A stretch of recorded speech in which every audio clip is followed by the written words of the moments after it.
Hey guys, in this video I'm going to show you how to make a PDF non-editable in PDF XChange Editor.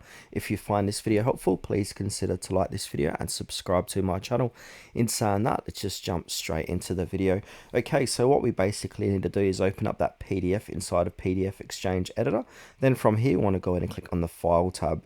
Then from here, we want to click on the Documents Property tab. And now a little Documents Property tab or box is going to appear like so. Now from here we need to click onto security, and then we need to go ahead and click into security method. We need to add a password security onto it. Now inside of here we need to go ahead and encrypt all documents. Now required a password, we want to go ahead and require a password, so just go ahead and put in a password.